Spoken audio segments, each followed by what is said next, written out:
Hello students, welcome to Studynetic. मैं हूं पूजा मेहता और यहां पर लेकर आई हूं क्लास 12 की अकाउंटेंसी, जिसमें मैं आपको एमसीक्यूज बता रही हूं। यहां पर जो वीडियोस बनाती हूं मैं, वो बहुत ही छोटे वीडियोस होते हैं, क्योंकि हर वीडियो में 5 क्वेश्चन ही होते हैं। तो आप मेरे साथ जुड़े रहिए। यदि इसके प्रीवियस वीडियोज़ देखना चाहते हैं तो आप मेरी प्लेलिस्ट में चले जाना, क्लास 12 अकाउंट्स एमसीक्यूज की। वहां पर आपको सभी क्वेश्चन मिल जाएंगे। आज जो क्वेश्चन करने वाले हैं वो 106 नंबर का क्वेश्चन है, क्योंकि इससे पहले हम 105 मतलब 105 क्वेश्चन एमसीक्यूज के कर चुके हैं। तो शुरू करते हैं 106 के साथ।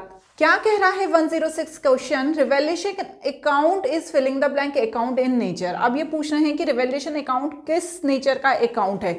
मुझे पक्का पता होगा, मोस्टली बच्चों को ये नहीं पता होगा कि रिवैल्यूएशन अकाउंट किस नेचर का अकाउंट है। क्या ये रियल अकाउंट है, क्या ये पर्सनल अकाउंट है, ये नॉमिनल है, या नन ऑफ एबव है। तो देखो बच्चों, ये रियल और पर्सनल नहीं हो सकता।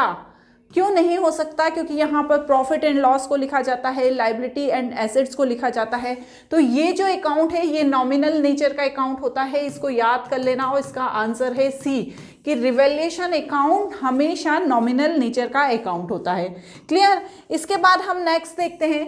Whenever revaluation account is prepared, the general entry of unrecorded assets is। तो यहां पर देखो, जब रिवैल्यूएशन अकाउंट प्रिपेयर होता है तो जो अनरिकॉर्डेड एसेट्स हैं उसकी जनरल एंट्री क्या होगी, ये हमसे पूछा गया है। तो पहली एंट्री दी हुई है unrecorded assets account debit to revaluation account. Second दी है revaluation account debit to unrecorded assets account.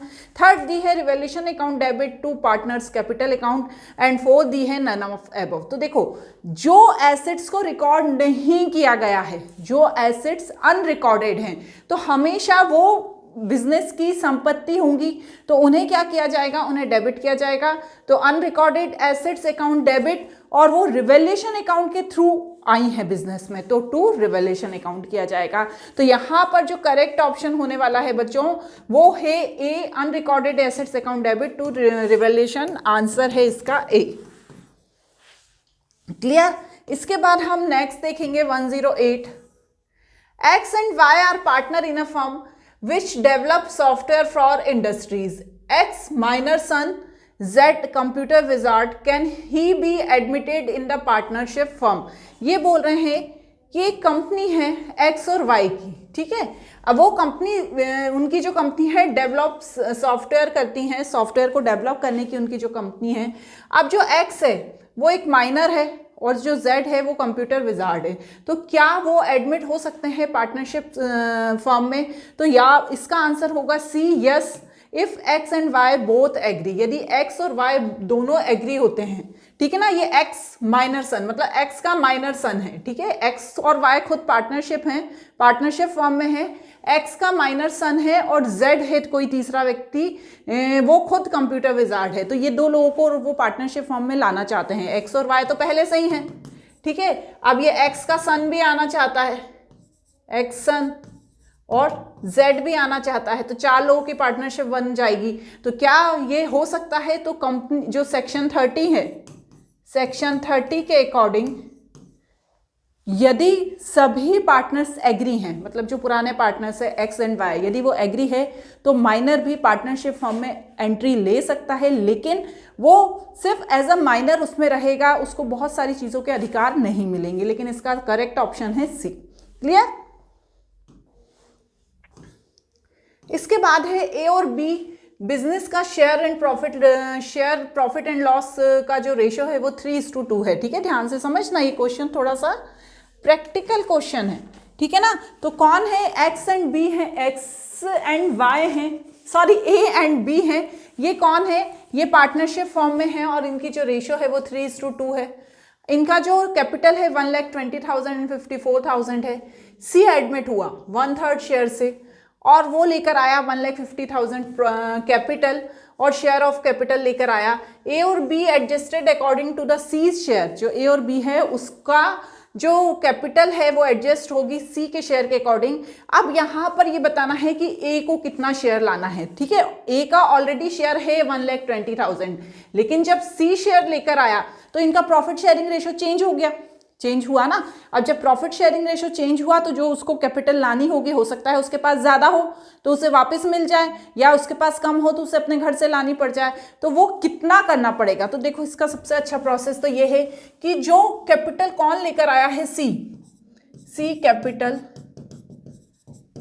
Brought by, कितना कैपिटल लाया है वो 1,50,000, उसका शेयर कितना है 1/3, तो 3/1 कर देंगे। क्यों करते हैं, रेसिप्रोकल करते हैं, इससे क्या हो जाता है फर्म कैपिटल पता चल जाएगी, फर्म की कैपिटल पता चल जाएगी। तो यहाँ पर फर्म की कैपिटल आ जाएगी 4,50,000, ठीक है, क्योंकि सी की कैपिटल पता है 1,50,000, 3/10 उसका जो शेयर है उसे रेसिप्रोकल कर दिया, इससे हमें फर्म की कैपिटल पता चल गई 4,50,000। हम एज्यूम कर देते हैं कि टोटल जो शेयर है वो 1 है, ठीक है, 1 है।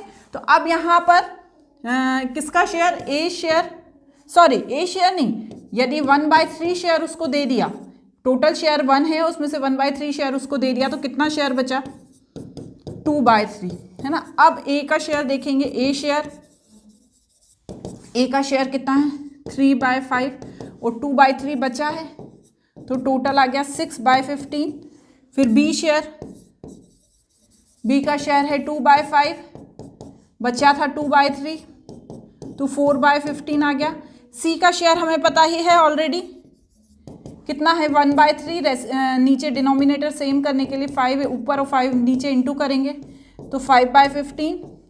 तो A/B/C तीनों का शेयर आ गया 6/4/5, ठीक है। यहाँ तक आपको क्लियर हो गया, ठीक है, वहां तक नोट कर लिया था आपने।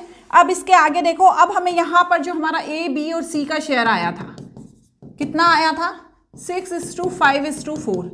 अब A को कितना शेयर लाना चाहिए, जो टोटल फर्म की कैपिटल है 4,50,000 है, उसका शेयर उसको लाना चाहिए 6/15, ठीक है ना। ये नए शेयरिंग रेशो से देखेंगे तो आप करके देखो 4,50,000 का 4,50,000 इंटू 6/15, तो यहाँ पर उसको लाना चाहिए 1,80,000, पर वो लेकर कितनी आया था 1,20,000।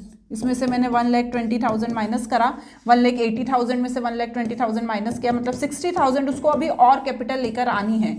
जब नया प्रॉफिट शेयरिंग रेशो बन रहा है या नए पार्टनर का एडमिशन हो रहा है, तो अब उसको 60,000 और कैपिटल लेकर आनी है। तो इसका जो करेक्ट आंसर है वो है सी। क्लियर हो गया। चलिए अब इसके बाद एक और क्वेश्चन है, ये थियोरिटिकल ही है ये वाला question. Can employee provident fund be distributed among the old partner in old ratio at the time of admission? It can be distributed, it can't be distributed, can't be distributed if tax is paid, none of these। तो ये बोल रहे हैं कि employ provident fund, तो देखो ये distributed नहीं हो सकता, क्योंकि एम्प्लॉय प्रोविडेंट फंड का मतलब क्या होता है कि जो एम्प्लॉय है जब वो रिटायर होगा या फर्म छोड़ के जाएगा या उसकी जब डेथ हो जाएगी या जो भी रीज़न होगा, तब उसको वो प्रोविडेंट फंड में से पैसा मिलेगा। तो अभी ऐसा नहीं है कि नए पार्टनर का एडमिशन हो रहा है तो उसको हम सब पुराने पार्टनर आपस में बांट लेंगे, तो पर्टिकुलर एक पार्टनर का होता है। तो यहाँ पर इसका जो सही ऑप्शन है वो बी है, क्योंकि एम्प्लॉय प्रोविडेंट फंड सिर्फ और सिर्फ उसी व्यक्ति को मिलता है जिसका वो होता है। ठीक है, तो बच्चों आज हमने 5 क्वेश्चन करे, फिर 5 क्वेश्चन अगले वीडियो में करेंगे, तो मेरे साथ जुड़े रहना। Bye bye.